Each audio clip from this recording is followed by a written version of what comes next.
Are you a boy or a girl? That's a question I got all the time when I was a little kid. Are you a boy or a girl?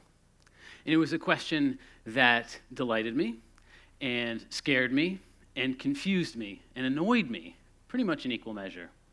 It delighted me because if someone was asking me that question, it meant at least I didn't look totally like a girl. But it scared me because I wasn't sure what that meant. Why didn't I look like other girls? But mostly it really just annoyed me because I had no idea how I was supposed to answer that question. When I was a kid, I just didn't have any words aside from boy or girl. The best answer I could give was different, and that didn't begin to get at the depth or nuance of what I felt. I mean, when we call something different or weird or strange, it means we don't understand it.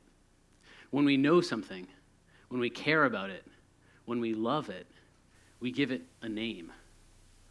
I can remember being a really little kid and going to bed at night and pulling the covers over my head and praying to God to make me a boy. It would take years and years for me to figure out. I didn't need to be made into someone else. I just needed better words. And it would be until I was 17 until I finally found the first right word, and that word was transgender. And it showed me just the magic that the right word can accomplish, how it can unlock something inside yourself, how the right word can validate and permit, allow something to be. And the best thing about transgender, it gave me an answer to that question. Are you a boy or a girl? Yes, I'm transgender. People don't always like that answer. And in the 22 years since I came out as transgender, I've spent a lot of time discussing and debating and thinking about that term. So in 1995, when I came out, transgender was pretty much a brand new word, and it replaced language like transsexual, transvestite, crossdresser, terms that now seem archaic and hopefully obsolete. But in the years since then, as you may have noticed, there's been a sort of explosion of terminology around gender. We've got terms like non-binary, gender non-conforming, gender fluid, gender queer, gender expansive, third gender, agender, and probably a lot more that I haven't heard of. And as I go around the nation and give talks on gender identity, I frequently encounter some hostility and resentment towards all these terms. Like the attitude of people is, why can't you just make up your minds? Why isn't transgender good enough? Do you really need more terms? People will even say, it makes you guys seem silly and frivolous if you keep making up these new words. I've given talks and heard an audible groan from the audience when I add another letter to the LGBTQIAA+ acronym. And I can understand it can be confusing, it can probably be annoying or even overwhelming, but I hope I can convince you that this proliferation of language is extremely important. Language is so powerful. Why is that? I think it's because language is deeply tied to human nature. Our brains are patterned to learn, use, and acquire language. And the flip of that is true as well. As we learn, use, and acquire language, it patterns our brains. It creates new mental grooves that we can think along.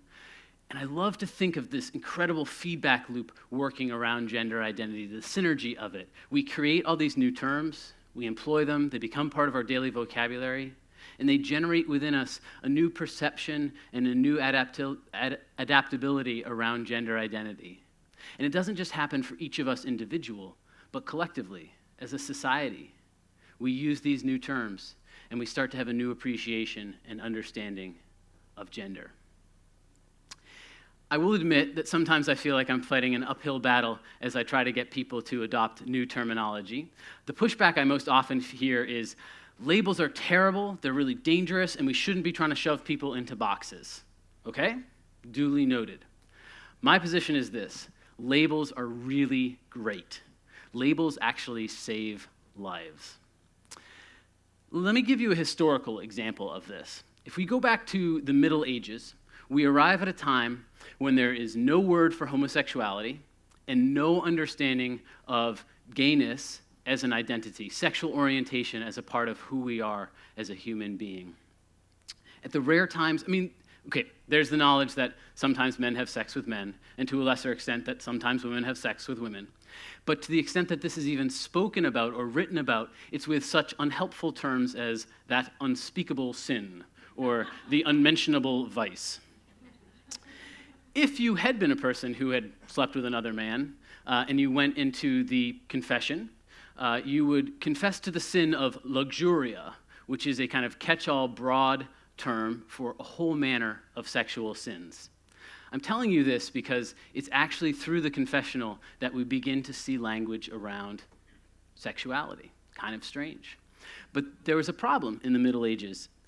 These people would come in and confess to luxuria, and the priest would be put in an extremely awkward position. The priest would then have to ask a series of questions in order to determine the right penance. What exactly did you do?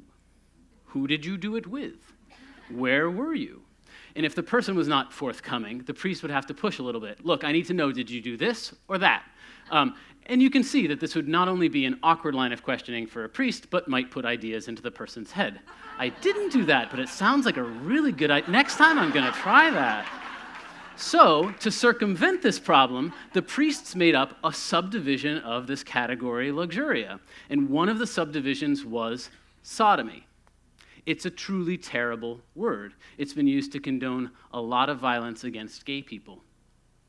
But it also did something amazing and positive.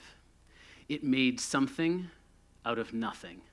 It put a word to a concept and made that concept exist where prior to that there had been this void within our language and within our minds. And pretty quickly after that word sodomy is invented, we see people begin to use that to refer to themselves and actually to collect and gather other people. Labels create solidarity. Labels allow communities to exist. In my own life, that label was transgender. When I was a kid, it felt like there was something wrong with me, that I was the abnormal one, and there was no other explanation for it. I was just weird. But when I found that label transgender, and when I found other transgender people, all of a sudden I knew that word let me see. This is about much more than just me. This is not something that's going on in my head. So I hope we'll embrace the power of labels. I hope that we'll see that even though language carries this historical weight and we feel that we have to follow the rules of grammar, that really language serves our needs. Language serves us, and we should invent new words, and we should change the rules if they're not fitting us. I love how the LGBT plus community has repurposed old words, how they've taken terms like queer that used to have a negative connotation and turned it into something positive. I love how they've just pushed aside terms like transsexual and homosexual, words that have been used to medicalize and other us. And I love how the language around gender has just exploded and taken on a whole new bunch of forms. And I'm optimistic that we can embrace that. I think we need to recognize that language is something that doesn't just describe or explain reality. It changes reality. Language is revolutionary.